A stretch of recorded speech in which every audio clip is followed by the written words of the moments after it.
Sims had a lot of touchdown drives there. When you got about his play tonight and overall. Yeah, it was good. It was a good play by him. A big run there. We didn't blow him dead. Sometimes the monotony of quarterbacks being, people stop running to him, but we got to run to the ball. What have you made in the first 2 weeks? Back and forth. Defense is a little ahead. That's natural. Offense has more new players, and we didn't slow down the install. So more MAs on offense. Obviously, we're a little bit behind, but we should be behind on offense, and defense should be ahead. We have a lot of returners. So what I've noticed is we need some more young guys to step up. We need some more young guys to take that next step. That's what I'm looking for in spring, is what young guys are we going to be able to count on? And, hopefully these next 3 weeks we find 6 to 12 more guys that we're like, man, we can count on you to help us as a redshirt freshman, or whatever year that is. That's really what I'm searching for. Have any of those young guys maybe jumped out, like an AJ Ia? Oh, yeah, AJ Ia, Rodney's jumped out. I mean, there's a couple of guys, obviously everybody knows Tell. There's a couple of guys that have jumped out and shown flashes. Plaza's shown flashes, but we need more. We need more of these guys to make tackles in space, right? We need more of these guys to know the system good enough to where they're verbalizing it loud and confident. And I know that doesn't happen overnight. That's the part of development. But, you should never be satisfied with where you're at. You should always try to push yourself. You did talk early in the week about the snapping issues. Do you feel they got better as the practices went along? They definitely got better. Okay. I mean, I think y'all are out here. I think you can definitely see that improvement from that perspective. That was just a really bad day. And, we're also holding out some guys in certain periods. So we're getting into our depth, more quicker than normal when you're in spring ball or when you're in fall camp. That's just because we have so many veterans, so many returners, that we don't need to see all the guys go all the time. We already know how some of these guys are going to play football. So we give other guys more reps. You mentioned being loud and confident. It felt like the defense was feeling itself today. How did you make their performance? Yeah, I thought it was back and forth. Like I told him, I don't think there was a winner today. I think there were good plays on both sides of the ball. But if you left here thinking like you won this scrimmage, you're absolutely wrong.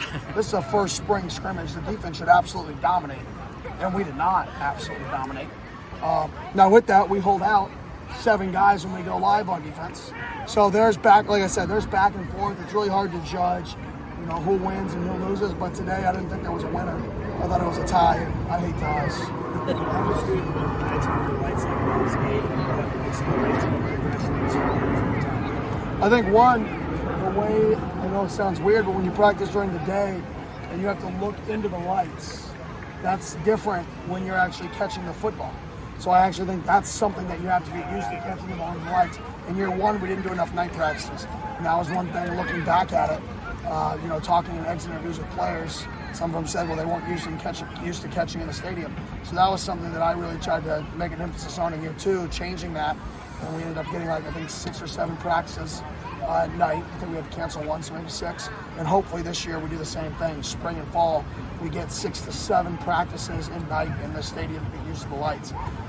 From a personality standpoint, you should step in the stadium and be fired up, right? But there is some more to that. Our grass is different in this stadium than it is on our practice field, which is unique. Usually have the same grass, we have different grass, so getting used to the footing.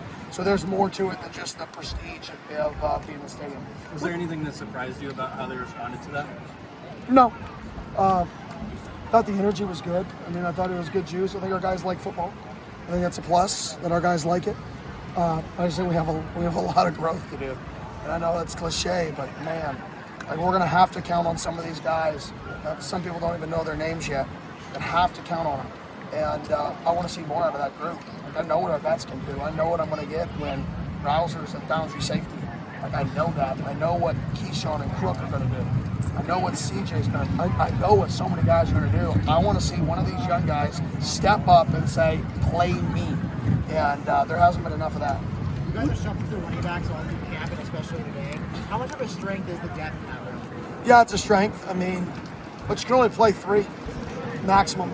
Maybe a 4th situationally, but 3 is about the cap in order to be good. Unless you're going to be all 21 personnel, that you can get a 4th in there, like we had to do in Memphis for 1 year. So it's great competition in that room, and I think some guys. I think K1 had a great day today. Broke some tackles. You saw his strength, He's put in so much work since he's been in the program that I was super impressed. Davion Alford took that he's looking to go out the right way this coming season. Is there anything that you kind of like about his approach and mindset so far this spring? Yeah, he brings it every day. He's super competitive. If you follow his Instagram story, you know that. Like, you know, he has a drive about him. He has a purpose every single morning. And I think that's what, got him to persevere through all the time that he had to not play, was he could put himself in a place where it was him versus him. And when you don't play for so long, you have to find that place. And I think that's during when he was going through that process, I think it was a horrible experience for him.